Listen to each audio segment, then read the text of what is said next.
آپ جانتے ہیں کیتھولک ایک فرقہ مشہور چل رہا تھا عیسائیوں میں، چھوٹے موٹے گروپ بہت سے تھے، پھر دین کو ریفارم کیا تو اس کے بعد کیا ہوا، ایک نیا دین بن گیا پروٹیسٹنٹ کے نام سے، پروٹیسٹنٹ کے نام سے ایک نیا دین بن گیا، ایک اتنا بڑا فرقہ جو پورے کیتھولک کے مقابلے میں آ گیا، اور یوں اب عیسائیت دو بڑے بڑے خانوں میں بٹ کے رہ گئی۔ جبکہ ہم جن مجددین کی بات کر رہے ہیں، ہم جن مفکرین کی بات کر رہے ہیں، ان کے بعد کوئی دین کا دوسرا ایسا پرنٹ نہیں نکلتا ہے کہ جو پہلے والے کے متصادم ہو، جو دین کو، اصل دین کو مٹا کے رکھ دے یا اس سے متصادم ہوتا ہو، ہرگز نہیں۔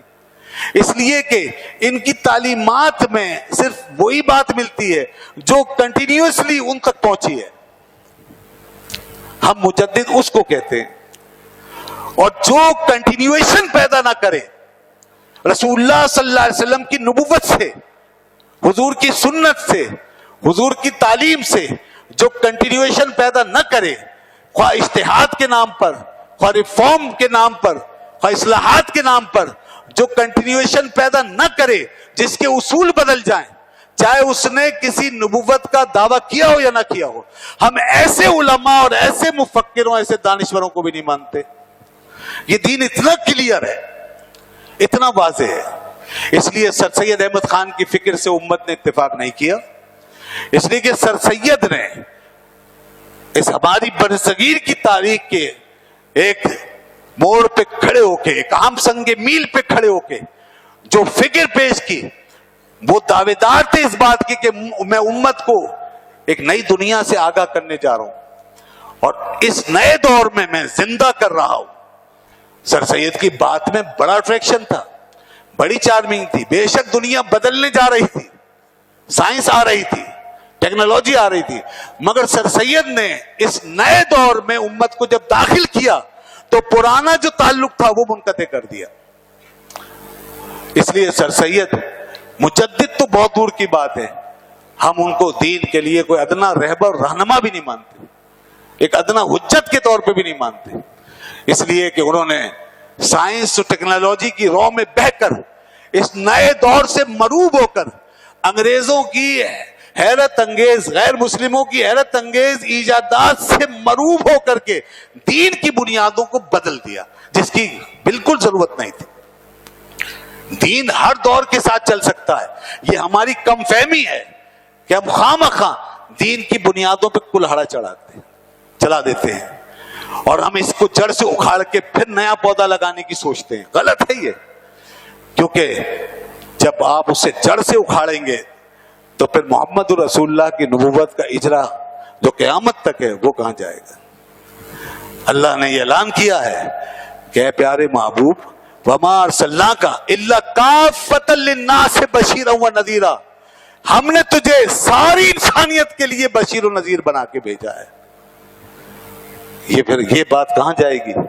جب دین ہی بدل جائے گا تو پھر چاہے آپ نبوت کا دعویٰ کرو یا نہ کرو، آپ نے نئے کسی نبی کی ضرورت پیدا کر دی ہے، آپ نے نئے نبی کی ضرورت پیدا کر دی ہے، آپ نے ختمی مرتبت کی خاتمیت پہ حملہ کر دیا، چاہے آپ نبی کی بات کریں یا نہ کریں، آپ نے خاتم النبیین کا انکار کر دیا۔ یہ لازم آئے گا خود بخود، آپ انکار نہ بھی کریں، مگر جب دین کی بنیادوں سے آپ کھیلیں گے تو اس کا مطلب یہ ہے کہ آپ رسول اللہ صلی اللہ علیہ وسلم کی خاتمیت کو اس مفہوم میں نہیں مانتے جو اس دین کا مستند و مسلمہ مفہوم ہے، جس میں کہ امت نے تسلیم کیا ہے۔ اب اس اسٹینڈرڈ سے ہٹ رہے ہیں۔ سر سید احمد خان صاحب نے، اگر کوئی کسی کے ذہن میں ابہام نہ رہ جائے تو میں تھوڑی سی وضاحت کر دوں۔ سر سید احمد خان صاحب نے تمام معجزات کا انکار کر دیا۔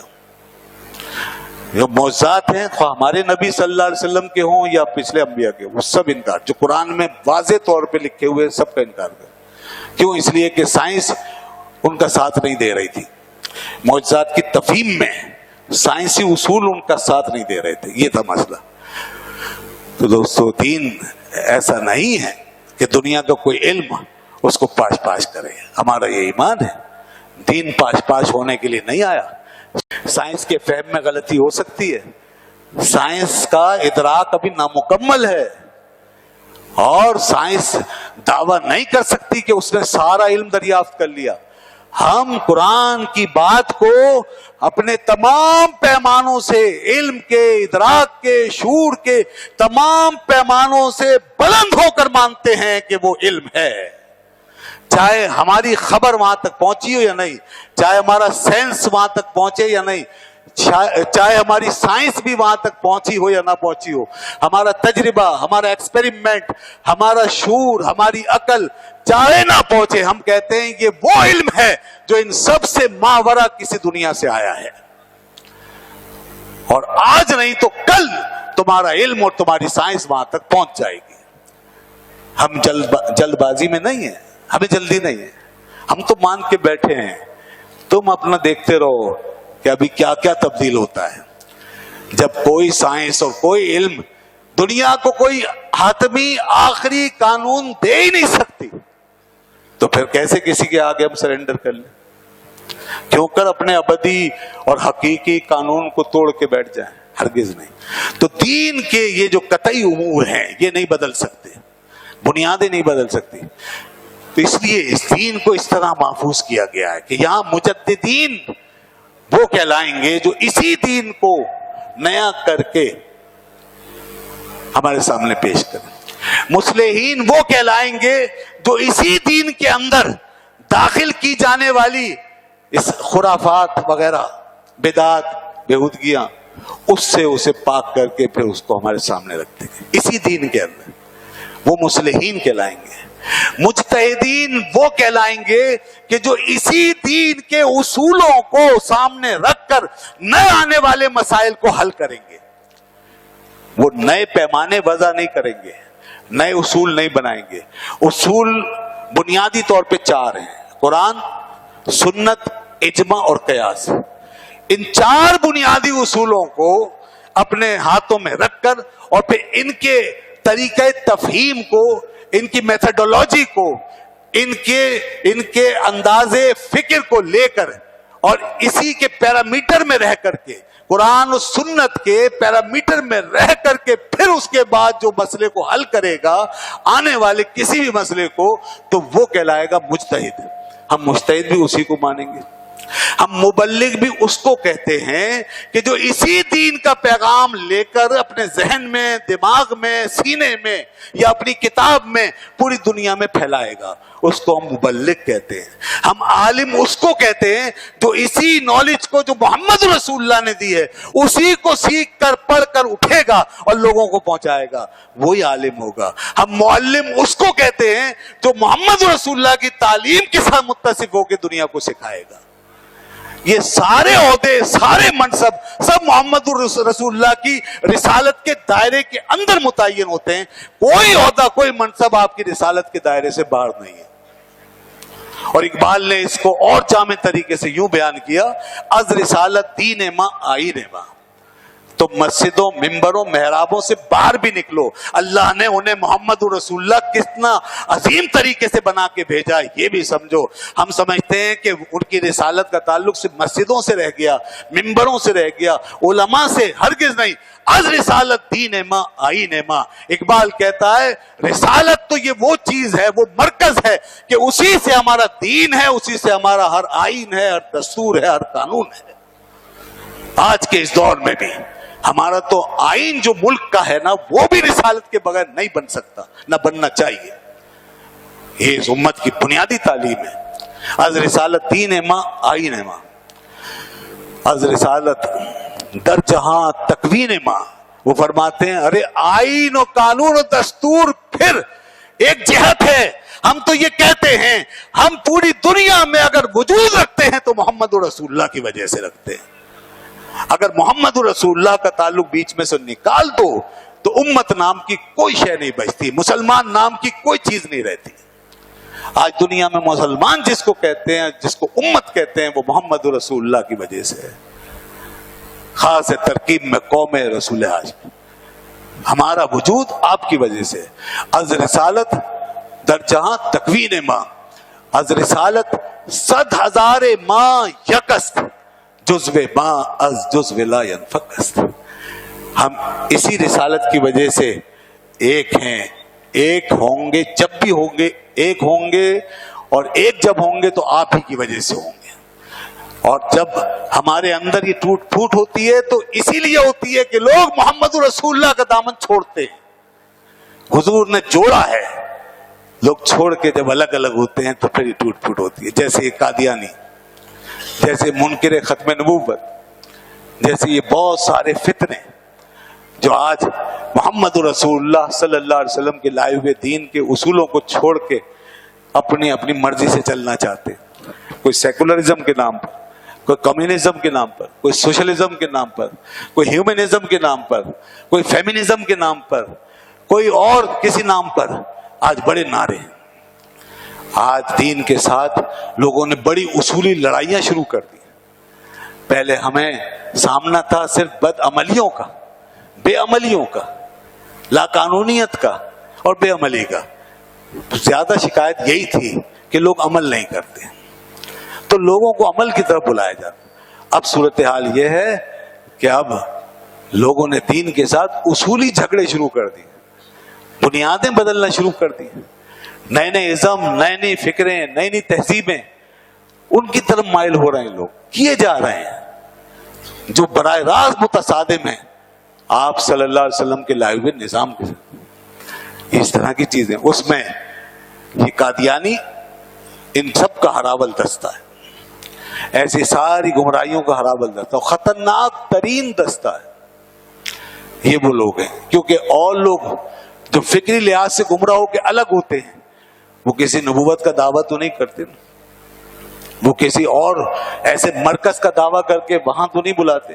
وہ تو صرف اپنی فکر کی بات کرتے ہیں، اپنے فہم کی بات کرتے ہیں کہ ہم اس طرح سمجھتے ہیں، اگرچہ اپنے فہم میں بالکل غلط ہے. لیکن قادیانی جس چیز کو کہتے ہیں ان کا تو مسئلہ ہی الگ ہے.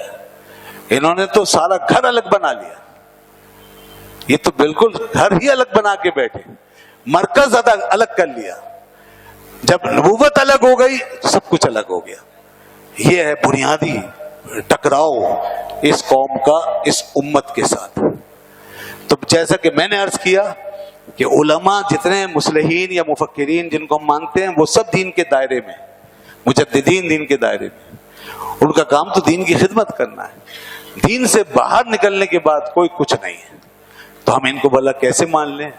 انہوں نے اپنے آپ کو ریفارمر منوایا، مصلح کہا، مجدد کہا، یہاں تک کہ مسیح موعود کہا، مسیح موعود کہا، اور اس کے بعد انہوں نے ذلی اور بروزی نبوت کا اعلان کر دیا. اور پھر براہ راست جہاں جہاں محمد رسول اللہ ہے وہاں وہاں خود کو مراد لینا شروع کر دیا. یہ ان کی کتابوں میں موجود ہے، جہاں جہاں بھی. اب جب محمد رسول اللہ وہ کہتے ہیں تو خود اپنے آپ کو مراد لیتے ہیں. یہاں تک کہ اپنی بیویوں کو ام المومنین قرار دے دیا، اپنی بیویوں کو ام المومنین، اور اپنے گھر والوں کو اہل بیت قرار دے دیا. یہ سب ہمارے قانون کے اندر ہائی لائٹ کر دیا گیا. اس کی اجازت نہیں. اگر ایسا کوئی کام ہوگا اعلانیہ اور سامنے آئے گا تو سزا ہے، پوری پوری سزا. اذان پہ پابندی ہوگی ان کی، اعلانیہ کوئی اذان نہیں دے سکتے، مسلمانوں کی طرح اعلانیہ اذان نہیں دے سکتے، اعلانیہ مسجد نہیں بنا سکتے کھلے عام مسلمانوں کے انداز کی مسجد. کوئی اپنے گھر میں بیٹھ کے اگر کوئی کر رہا ہے تو ٹھیک ہے، اس کا معاملہ خدا کے سپرد میں، لیکن باہر نکل کے مسلمانوں کے بیچ یہ کام سب ہمارے دستور کے مطابق منع کر دی گئے. وجہ کیا ہے؟ وجہ وہی ہے کہ آپ نے اپنا رشتہ اس امت سے توڑ لیا ہے. آپ نے اس امت کے ساتھ، اس ملت کے ساتھ، دین اسلام کے ساتھ غداری کی ہے. دین غداری جہاں بھی ہو ناقابل برداشت ہے. یہ جو ہمارے ملکی مسائل ہوتے ہیں نا، سیاسی ملکی، دنیا بھر کے ممالک کے مسائل ہوتے ہیں نا، سیاسی ہوتے ہیں ملک، اس میں شریعت ہوتی ہے، آئین ہوتا ہے، آئین کی پاسداری، آئین کو ماننا، پھر آئین کو کوئی نہ مانے اور غداری کرے، ملک سے ٹکرا جائے، ریاست سے کوئی ٹکرا جائے اور غداری کرے، تو کیا ہم اسے ایک شہری کے طور پہ تسلیم کر لیں گے؟ کیا اس کو حقوق دیے جائیں گے شہریوں کے؟ اس کی سزا کیا ہے؟ سزا بہت سخت ہے. لیکن اس کے باوجود اب یہ تو دین کا مسئلہ ہے، یہ دین کے ساتھ پوری غداری کا مسئلہ ہے کہ آپ نے محمد رسول اللہ کی نبوت کا انکار کر دیا اور اپنی نبوت کا اعلان کر دیا، تو لہذا آپ بالکل دین کے ساتھ پوری طرح متصادم ہو گئے۔ جس طرح اور غیر مسلم اقلیت ایک شہری کی طرح رہتے ہیں، اسی طرح آپ بھی غیر مسلم اقلیت کے طور پہ رہیں گے۔ اور یہاں تک گنجائش ہے آئین میں کہ آپ غیر مسلم اقلیت اپنے آپ کو ڈکلیئر کر لیں تو وہ حقوق جو اقلیت کے ہیں، مائنورٹیز کے ہیں، وہ بھی آپ کو حاصل ہو جائیں گے۔ ابھی نہیں ہوں گے، ابھی نہیں دیے جائیں گے، ابھی غیر مسلم اقلیت کا فیصلہ نہیں کیا جائے گا ان کے حق میں۔ کیوں؟ اس لیے کہ انہوں نے اپنے آپ کو غیر مسلم اقلیت مانا ہی نہیں۔ یہ اس آئین کے خلاف باقاعدہ سازش اور اس کا انکار ہے اور آئین سے متصادم ہے۔ آئین اور دستور نے جب کہہ دیا کہ آپ غیر مسلم اقلیت ہیں، آپ مان لیں، اس کے بعد آپ مائنورٹیز کے جو حقوق ہیں جو بھی ہیں سیاسی سطح پر، معاشرتی سطح پہ، وہ سب آپ کو مل جائیں گے، لیکن اس سے پہلے نہیں، جب تک آئین کو تسلیم۔ اب یہ کیسے مان لیں؟ اگر اپنے آپ کو غیر مسلم اقلیت مانتے ہیں تو نبوت ختم، اگر اپنے آپ کو نبی مانتے ہیں تو آئین نہیں مان سکتے۔ اس لیے سیدھی سی بات یہ ہے کہ جس نظریے کے ساتھ یہ قوم کھڑی ہے، یہ ساری زندگی قیامت تک آئین سے اور دین سے ٹکراتی رہے گی۔ یہ ملک کے لیے سب سے بڑا خطرہ ہے، اس آئین کے لیے، اس دستور کے لیے اور اس جمہوریہ کے لیے، اس مملکت جمہوریہ پاکستان کے لیے، اسلامی جمہوریہ پاکستان کے لیے سب سے بڑا خطرہ بن کے رہیں گے۔ اور جب یہ آپ کے دین سے، آئین سے، دستور سے، ہر چیز سے ٹکراتے رہیں گے تو آپ کے آئین کے خلاف ہر سازش کا حصہ بنیں گے۔ اور یہی وجہ ہے کہ آج بھارت سے رابطے، اسرائیل سے رابطے، اسرائیل کی فوج، یہودی فوج کے ساتھ شمولیت اور باقاعدہ وہاں پر فوج کے اندر رہ کے سروس کرنا، یہ بھی اس قوم کے حصے میں ہے۔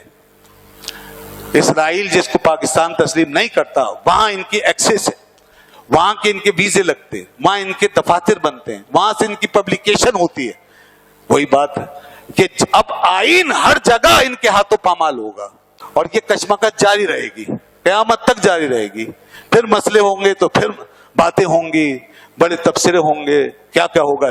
تو اس لیے ضروری ہے یہ بات ہمارے مقتدر حلقوں کے لیے اور اس پوری قوم کے لیے کہ ہم کسی کے ساتھ ظلم نہیں چاہتے، زیادتی نہیں، انسانی بنیادوں پر آپ کو حقوق ملیں گے۔ آپ ایک پروٹیکٹڈ اور پریزروڈ شہری کے طور پر یہاں رہ سکتے ہیں، بشرطے کہ آپ ہمارے آئین کو تسلیم کریں، آپ دستور کو مانیں اور اپنے آپ کو غیر مسلم اقلیت قرار دے کے اس بات کو تسلیم کریں۔ اس کے بعد آپ ٹھیک ہے ساتھ چلیں، جیسے یہاں یہودی ہمارے ساتھ رہتا ہے، عیسائی ہمارے ساتھ رہتا ہے، ہندو ہمارے ساتھ رہتا ہے، ان سب کی جان و مال اور عزتیں سب محفوظ ہیں، ان میں سے کسی کا ایک بال بھی نہیں توڑ سکتے ہم، ناجائز اور غلط کسی کا بال بھی توڑنا منع ہے، ہمارے دین میں بھی منع ہے، ہمارے آئین میں بھی منع ہے، ہم ان کے اتنے بڑے محافظ ہیں۔ آپ کا بھی ہوگا اگر آپ مان لیں کہ آپ غیر مسلم ہیں، تو یہ ہے اصل میں ان کی منافقت اور دھوکہ دہی۔ اس طرح مسلمانوں کو دھوکہ دینے اور برباد کرنے پہ تلے ہوئے ہیں، اور رسول اللہ صلی اللہ علیہ وسلم کی نبوت کے ساتھ، رسول پاک کے دین کے ساتھ غداری کرنے میں لگے ہوئے ہیں، اپنے نبی کا کلمہ پڑھا کر۔ اور تو اور یہ رسول اللہ صلی اللہ علیہ وسلم کے ماننے والوں کو کبھی مسلمان بھی نہیں سمجھ سکتے۔ اس لیے ہم غامدی صاحب کی اس فکر کو مسترد کرتے ہیں، جناب جاوید احمد غامدی صاحب۔ اب میں نے کہا نا، دین میں ریفارمز کا مطلب کیا ہے اور مصلحین کون ہوں گے، مفکرین کون ہوں گے۔ میں نے ایک مثال دے دی سر سید کی۔ سر سیدی فکر سے آج جو شخص اس کی نمائندگی کر رہا ہے وہ ہیں جاوید احمد غامدی صاحب۔ جاوید احمد غامدی صاحب کا یہ کہنا کہ جب ان سے پوچھا گیا کہ قادیانیوں کو کیا ہم غیر مسلم یا کافر قرار دے سکتے ہیں، تو ان کا جواب یہ ہے کہ جو اپنے آپ کو مسلمان کہتا ہے، میرا حق نہیں ہے کہ میں اسے کافر قرار دوں۔ یہ جواب ہے۔ بتائیے باپ کہ کوئی بھی شخص، یہ کون سا اصول ہے؟ آج تک امت نے کوئی ایسا اصول نہیں نکالا کہ جو اپنے آپ کو مسلمان کہہ دے وہ مسلمان۔ آج تک ایک شخص اپنے آپ کو مسلمان کہے، نماز کا مذاق اڑائے، روزے کا انکار کرے، حج کا انکار کرے، خدا رسول کا انکار کرے، توہین کرے قرآن کو زمین پہ پٹک دے, آگ میں ڈال دے, توہین کرے, گستاخی کرے, گالی بکے خدا رسول کی شان میں, پھر کہے کہ میں مسلمان ہوں, تو غامدی صاحب کون سے دین پہ چل رہے ہیں؟ ذرا ان سے پوچھیے. دین ہے کیا چیز؟ پھر دین کس چیز کا نام ہے؟ یہ دین ہے بھی کوئی شے یا نہیں؟ تم نے دین کو کیا سمجھ لیا؟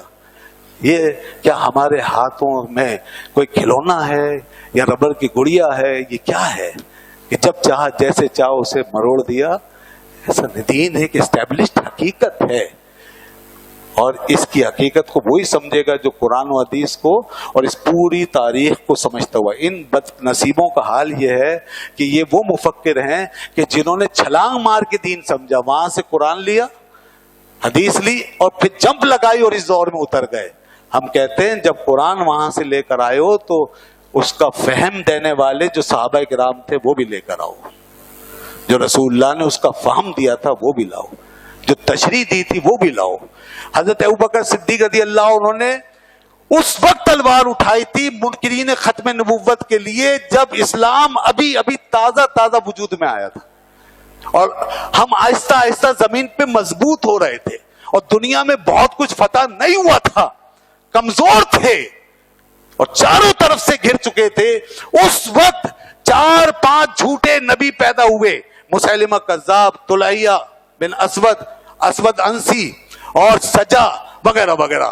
یہ جب پیدا ہوئے تو صدیق اکبر جو پہلے خلیفہ اسلام تھے تلوار اٹھا کے میدان میں آئے اور فرمایا جب تک میں ان کا زور توڑ نہیں دوں گا چین سے نہیں بیٹھوں گا, یا تو شہید ہو کے چلا جاؤں گا یا پھر ان کا زور توڑ کے رہوں گا. اس عزم کے ساتھ انہوں نے اصحاب کو اٹھایا. اصحاب یہ سوچتے تھے اس لڑائی کے متحمل ہیں یا نہیں. بعض لوگ انہوں نے کہا کچھ بھی ہو جائے یہ مسئلہ اتنا سنگین ہے, اتنا سیریس ہے کہ اس کے ہوتے ہوئے اگر ہم رہ بھی گئے تو اس ابتدائی اسلام میں کچھ بھی نہیں بچے گا, کچھ بھی نہیں بچے گا. تو اس لیے انہوں نے سب کی کمر توڑ کے رکھ دی. یمامہ کی شدید ترین لڑائی ہوئی, ہزاروں صحابہ نے جام شہادت نوش کیا. مسیلمہ کذاب کا جب تک سر نہیں اتار دیا صدیق اکبر کی تلوار نیام میں نہیں گئی. یہ فتنے کو مٹا دیا انہوں نے. تو غامدی صاحب کیا وہ اپنے آپ کو مسلمان نہیں کہہ رہے تھے؟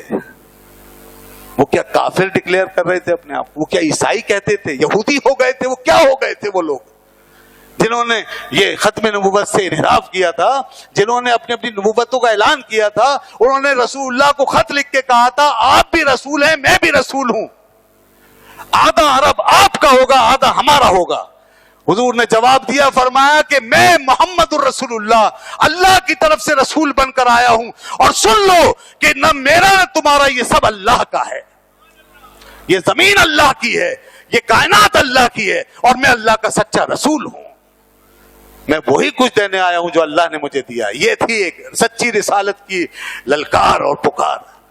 چنانچہ اس کے بعد حضرت ابوبکر صدیق آ گئے, فوراً حضور تشریف لے گئے. پھر حضرت ابوبکر آئے تو وہ نمٹے ہیں ان سارے فتنوں سے. تو غامدی صاحب کس دنیا میں ہیں؟ کتنی کچی باتیں ہیں یہ. کہاں چھوڑیں گے پھر دین کو ہم؟ کوئی قرآن کو پھینک پھینک کے کہے گا میں مسلمان ہوں. غامدی صاحب کہ اگر گریبان میں کوئی ہاتھ ڈال کے, ایسی ایک مثال دے رہا ہوں, خدا نخواستہ ہم اس کے قائل نہیں ہیں, کوئی گریبان میں ہاتھ ڈال کے کہے ہم آپ کے ہیں تو کیا مان لیں گے؟ کوئی غامدی صاحب کا سارا خزانہ چھین کے کہے ہم آپ کے ہیں تو مان لیں گے؟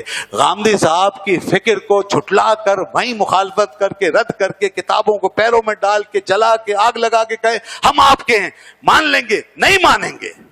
کون مانے گا؟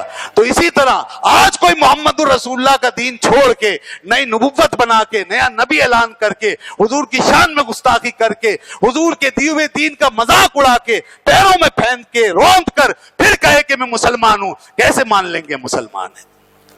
مسلمان کس کو کہتے ہیں؟ مسلمان اس کو کہتے ہیں جو رسول اللہ صلی اللہ علیہ وسلم پر ایمان لائے, حضور سے محبت کرے, حضور کا ادب کرے, تعظیم کرے, اور دل و جان سے. اللہ فرماتا حتی یحکموک فیما شجر بینہم, پیارے محبوب ان کی رگوں پہ میں جب تیری محبت اور تیرا حکم اتر جائے گا یہ مسلمان ہو جائیں گے.